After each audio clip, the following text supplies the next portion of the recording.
बिस्मिल्लाहिर्रहमानिर्रहीम, अस्सलाम वालेकुम। This is Farooq Javed from GS associates. आप देख रहे हैं मेरा यूट्यूब चैनल। जैसा कि आपको पता है कि हमारा जो चैनल है, जो यूट्यूब चैनल है, वो रिलेटेड टू रियल एस्टेट है। ठीक है, रियल एस्टेट के हवाले से जितनी भी इन्फॉर्मेशन है वो हम आप लोग से शेयर करते हैं।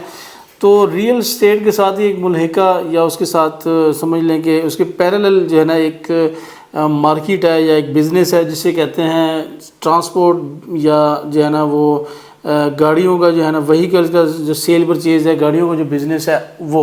तो अक्सर लोग हमें कंपैरिजन बताते हैं या पूछते हैं या फिर मशवरा देते हैं या फिर मशवरा ले रहे होते हैं कि क्या इस टाइम हमें जो है ना वो गाड़ियों के बिज़नेस में इन हो जाना चाहिए और रियल एस्टेट में ज़्यादा फ़ायदा है या गाड़ियों के बिज़नेस में ज़्यादा फ़ायदा है। तो इस टाइम वैसे पिछले जो 2 साल का ग्राफ है उसमें ज़्यादा फ़ायदा किन लोगों ने उठाया है, गाड़ियों के बिज़नेस वालों ने और या फिर जो है ना रियल एस्टेट में। और आने वाले दिनों में क्या जो है ना वो चीज़ें हम देख रहे हैं मार्केट में, जो कि हम बैठे हुए हैं, तो मतलब ज़्यादा फ़ायदा किसको होने वाला है। तो ये सारी चीज़ें हम डिस्कस करेंगे डिटेल में। तो आपने मेरे वीडियो को लाजमी पूरा वीडियो देखनी है और इसके अलावा इसको चैनल को आपने जो है ना लाजमी सब्सक्राइब करना है, लाइक भी करना है, शेयर भी करना है, ताकि हम 4000 जो सब्सक्राइबर है उसका टारगेट को अचीव कर सकें।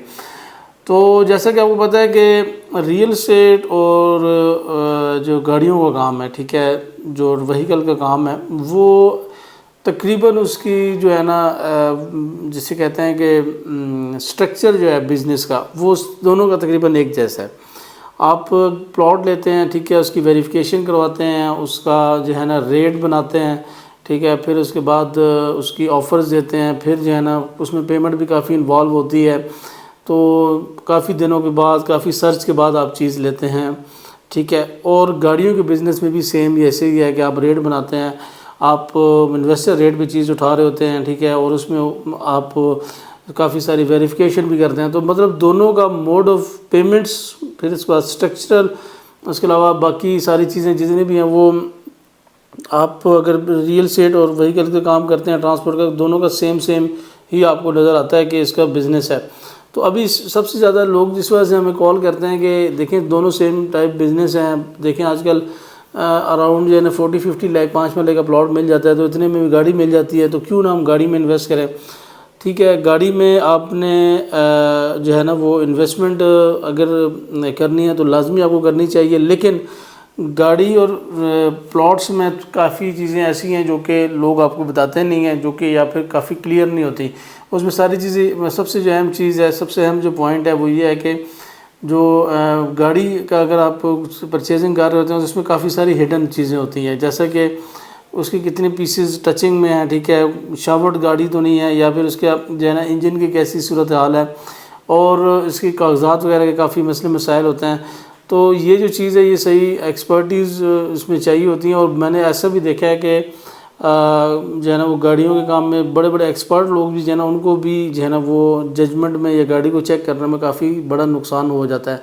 On the other side plots का काम जो है या रियल एस्टेट का जो काम है उसमें प्रोडक्ट जो है ना वो आपके सामने होती है, स्ट्रीट आपके सामने होता है। सॉइल टेस्टिंग आजकल जो है ना वो लैब्स हैं, ठीक है, मुख्तलिफ़ जगहों पे आपको अच्छी सोसाइटीज़ में मिल जाती हैं। आप उसमें फ़ौरी तौर पे चेक कर सकते हैं कि उसकी फिजिबिलिटी रिपोर्ट क्या है, उसमें कितनी फिलिंग है, सॉलिड है, लैंड डिप्रेशन है, वो सारी चीज़ें।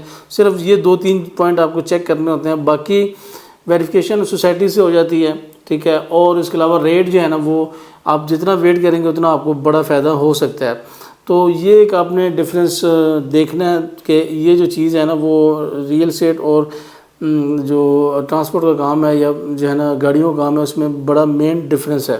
इसके अलावा अगर आप ग्राफ देखें पिछले 2 साल का, तो उसमें नो डाउट गाड़ियों के काम में जिन्होंने इन्वेस्ट किया था, ठीक है, जिन्होंने गाड़ियों में पैसे लगाए थे, जो न्यू गाड़ियाँ थी, तो उनको तकरीबन 40-50% बल्कि इससे भी ज़्यादा जो है ना वो फ़ायदा हुआ है। ऑन द अदर साइड जो रियल एस्टेट है वो काफ़ी डाउनफॉल का शिकार रही है, तो रियल एस्टेट काफ़ी नीचे गई है। उसकी मेन रीज़न जो है वो ये है कि जो गाड़ियों का काम है, ठीक है, वो डायरेक्टली इंटीग्रेटेड है डॉलर के साथ। आपका डॉलर जितना ऊपर जाएगा गाड़ियों का रेट, क्योंकि उसी में इंपोर्ट होती हैं डॉलर्स के रेट्स के हिसाब से, तो गाड़ियों का रेट भी जो है ना उस हिसाब से ऊपर गया। ऑन द अदर साइड जो रियल एस्टेट है वो इंटीग्रेटेड डायरेक्टली नहीं है डॉलर्स के साथ, तो इस वजह से डॉलर का रेट ऊपर जाए या स्टेबल रहे या नीचे आए तो उससे रियल एस्टेट का कोई कंसर्न नहीं है।